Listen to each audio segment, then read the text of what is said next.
प्यारे दोस्तों, नमस्ते। आज मैं आपको एक बड़ी ही रोचक कहानी सुनाने जा रही हूँ।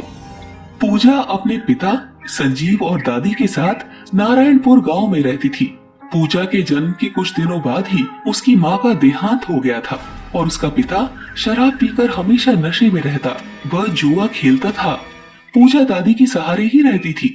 एक बार संजीव घर छोड़कर कहीं चला गया। पूजा की दादी गांव के ही शिव मंदिर में झाड़ू पोछा और साफ सफाई का काम करती थी, तो दादी के साथ में पूजा भी मंदिर चली जाया करती। जब तक उसकी दादी मंदिर में काम करती, तब तक पूजा भगवान शिव की मूर्ति के पास बैठकर उनसे बातें किया करती। भगवान जी, दादी कहती है कि आप अंतर्यामी हैं, लोगों के मन की बातें जान जाते हैं। फिर तो आपको पता ही होगा ना कि मेरे पिताजी मुझे छोड़कर चले गए हैं और माँ भी बहुत पहले ही मुझसे बहुत दूर चली गई है। अब तो आप ही मेरे पापा भी हैं और मेरी माँ भी, क्योंकि दादी तो दादी ही है ना। इसी तरह पूजा घंटों शिवजी से रोज बात किया करती। वो उन्हें अपना पिता मानती थी। मंदिर के पुजारी भी पूजा को बहुत मानते थे। पूजा भगवान से बातें करने में इस कदर रम जाती कि वो बाकी सब भूल जाती थी। चलो पूजा, हमारे घर जाने का समय हो गया है। जब देखो भगवान से बातें करती रहती हो। दादी, मैं उनसे बातें करती तो हूँ, लेकिन वो कभी कुछ कहते नहीं। वो मेरी बातें सुनते तो होंगे ना? हाँ बेटी, वो सबकी बातें सुनते हैं। तुम्हारी बातें भी वो जरूर सुनते होंगे। इसी तरह कई साल बीत गए। एक बार सावन का महीना चल रहा था। पूजा मंदिर में रोज की तरह भगवान से बातें कर रही थी कि तभी वो अचानक से बेहोश हो गई। मंदिर में ढेर सारे लोग पूजा को देखने के लिए जमा हो गए। तभी पूजा के सपने में भगवान शिव आए। भगवान शिव ने पूजा के सपने में कहा, पूजा, बेटी पूजा। भगवान आप मेरे पास आए हैं? हाँ बेटी, सुनो, कल सेठ रामदास की फैक्ट्री में आग लगने वाली है। अगर ऐसा हुआ तो कई लोगों की जान चली जाएगी। तुम्हें उन सबको बचाना है। हाँ भगवान, मैं उन सबको जरूर बचाऊंगी। इसके बाद भगवान शिव अंतर ध्यान हो गए और फिर थोड़ी ही देर में पूजा को होश आ गया।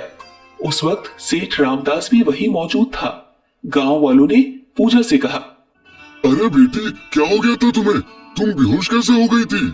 पता नहीं चाचा जी, लेकिन बेहोशी की हालत में मेरे सपने में भगवान शिव आए थे। उन्होंने मुझसे कहा कि सेठ रामदास की फैक्ट्री में कल आग लगने वाली है, जिसकी वजह से कई लोगों की मौत हो जाएगी। मुझे उन सबको बचाना है। ये तुम क्या बोल रही हो? ऐसा कुछ नहीं है। सपने की बात सच नहीं होती। मेरी फैक्ट्री में आग क्यों लगेगी? मैं नहीं मानता तुम्हारी इन बातों को। इसके बाद सभी मंदिर से चले गए। पूरे गांव में पूजा के सपने की बात फैल गई। दूसरे दिन डर के मारे फैक्ट्री में कोई काम करने नहीं गया। ऐसे में सेठ रामदास फैक्ट्री में अकेला था। दोपहर के वक्त न जाने कैसे सच में आग लग गई। जैसे जैसे करके रामदास बाहर निकला। चूंकि कोई और नहीं आया था तो किसी को कुछ नहीं हुआ। पूजा की वजह से एक बड़ा हादसा होने से टल गया। अब पूरे गांव के लोग पूजा की जय जयकार करने लगे। गांव के लोग आपस में बातें करने लगे, पूजा पर भगवान शिव की पूरी कृपा है। हाँ, इसलिए तो भगवान स्वयं उसे पहले ही बता देते हैं। सच में, वो तो भगवान शिव की ही रूप है। गांव में कुछ भी अप्रिय घटना होने वाली होती तो पूजा को भगवान शिव एक दिन पहले ही सपने में आकर कह दिया करते, जिससे अनहोनी टल जाती थी। पूजा की बढ़ती लोकप्रियता से गांव के सरपंच को बहुत जलन होने लगी, क्योंकि अब तक लोग उन्हीं की सबसे ज्यादा इज्जत करते थे, लेकिन अब सबसे ज्यादा इज्जत पूजा की होने लगी थी। ऐसे में गुस्से से कुछ ऐसा करना चाहते थे जिससे पूजा की बदनामी हो जाए। सरपंच अपने कुछ आदमी से बोला, पूरे गांव में यह अफवाह फैला दो कि पूजा पर कोई भगवान शिव की कृपा नहीं है, बल्कि वो तो काला जादू जानती है, जिसकी वजह से वो सब जान जाती है। वो पूरे गांव को अपने वश में कर लेना चाहती है, इसलिए वो ऐसा कर रही है। सरपंच के आदमी पूरे गांव में इस तरह की बातें करने लग जाते हैं, जिससे कुछ लोग उनकी बातों पर भरोसा भी करने लग जाते हैं, लेकिन ज्यादातर लोग अभी पूजा पर भरोसा करते थे। सरपंच का एक बेटा था, राजू। वो मन ही मन पूजा से प्यार करता था। उसे अपने पिता की चालबाजी के बारे में सब पता चल गया था। एक रात को फिर से भगवान शिव पूजा के सपने में आए। भगवान शिव ने पूजा से कहा, पूजा, बेटी पूजा।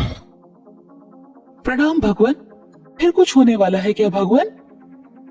हाँ बेटी, कल गांव की नदी पर बना पुल टूटने वाला है, तो तुम्हें लोगों को पुल पर जाने से रोकना है। अगले दिन सुबह को पूजा पुल के पास चली गई और लोगों को पुल पर जाने से रोकने लगी। पुल पर मत जाओ, कुछ देर में पुल टूटने वाला है। तभी सरपंच का आदमी वहां आ जाता है। हे लड़की, तुम अपने काले जादू से लोगों को भ्रमित कर रही हो। ये सब अब और नहीं चलेगा। तभी पुल सच में टूटकर नीचे गिर जाता है। ऐसी कोई बात नहीं, आपने देखा ना, सच में पुल टूट गया। मैं कोई काला जादू नहीं करती, आपको कोई गलतफहमी हुई है। सरपंच के आदमी पूजा से गुस्से में बात करने लग जाते हैं और फिर उसे मारने के लिए डंडा उठा लेते हैं कि तभी वहीं पास में मौजूद सरपंच का बेटा राजू वहां आ जाता है। अरे छोटे मालिक, आप यहाँ? हाँ, तुम लोग इस लड़की को क्यों परेशान करने में लगे हो? मुझे पता है कि ये कोई काला जादू नहीं करती है। आप नहीं जानते छोटे मालिक, अभी इसे मार लगेगी तो खुद ही सारा सच बता देगी। कि तभी राजू अपने चाकू से अपना हाथ काट लेता है और खून से पूजा की मांग भर देता है। सरपंच का आदमी पूछता है, अरे छोटे मालिक, ये क्या किया आपने? अब मारो इसे, मैं भी देखता हूँ कि इसे कौन हाथ लगाता है। अरे छोटे मालिक, आपने मुझे अपना खून क्यों लगा दिया? इसका मतलब समझते हैं आप? सब समझता हूँ पूजा, मैं तुमसे प्यार करता हूँ, इसलिए तुमसे शादी करना चाहता हूँ। मुझे पता है इससे मेरे पिताजी बहुत क्रोधित होंगे, लेकिन धीरे धीरे सब ठीक हो जाएगा। राजू पूजा को लेकर अपने घर चला जाता है। दोनों को इस तरह देखकर सरपंच गुस्से से आग बबूला हो जाता है, लेकिन फिर बेटे की वजह से कुछ समय के लिए चुप हो जाता है। कुछ दिनों बाद गांव के शिव मंदिर में धूमधाम से शिवरात्रि मनाया जाना था, जिसकी जोरों शोरों से तैयारी चल रही थी।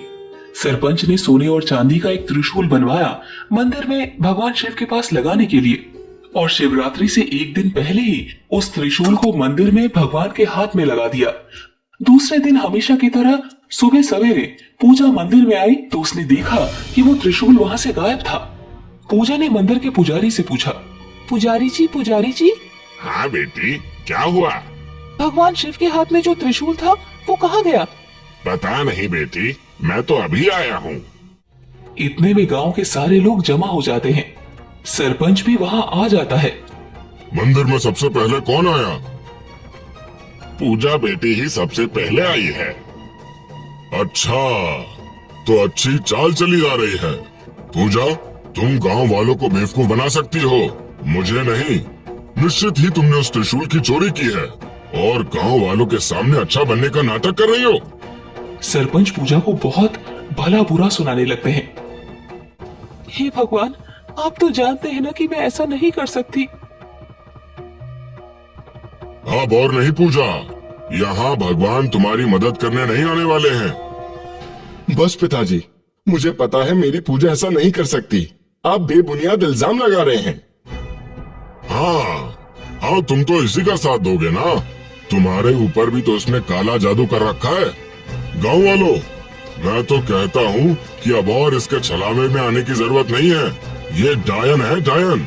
इस पर भगवान शिव की कोई कृपा नहीं है। मैं तो कहता हूँ इसे गांव से ही निकाल देते हैं।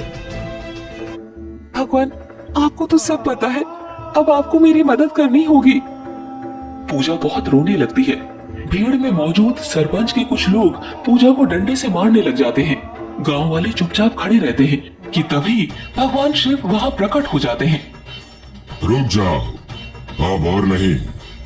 दुष्ट सरपंच, मैं तुम्हें कभी माफ नहीं करूंगा।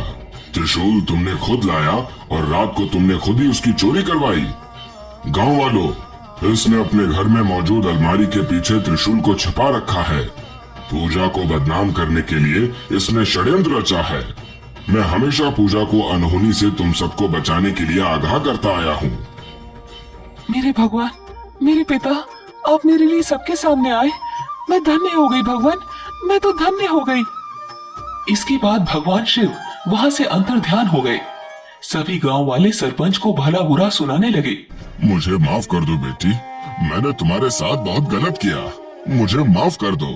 तभी पुलिस आती है और सरपंच के घर की अलमारी के पीछे त्रिशूल निकालकर सरपंच को गिरफ्तार कर लेती है। सरपंच को जेल भेज दिया जाता है। इधर धूमधाम से शिवरात्रि मनाई जाती है। अब तो गांव में पूजा को भी लोग भगवान की तरह मानने लगे। दूसरे दिन पूजा सरपंच को छुड़ा लाती है। अब सरपंच को अपनी गलती पर बहुत पश्चाताप हो रहा था। वो अब सुधर गया और वो भी भगवान शिव का भक्त बन गया। हम सबको लगता है कि दान धर्म करने से इंसान पुण्य कमाता है और किसी के लिए गलत करने से पाप। पर सच ये है कि कर्म सिर्फ पाप पुण्य ही नहीं, आपकी जिंदगी में होने वाली हर वो घटना जिससे आपकी लाइफ बैलेंस होती है, ये कर्मा हमारे साथ तब तक रहता है जब तक हम जिंदा रहते हैं।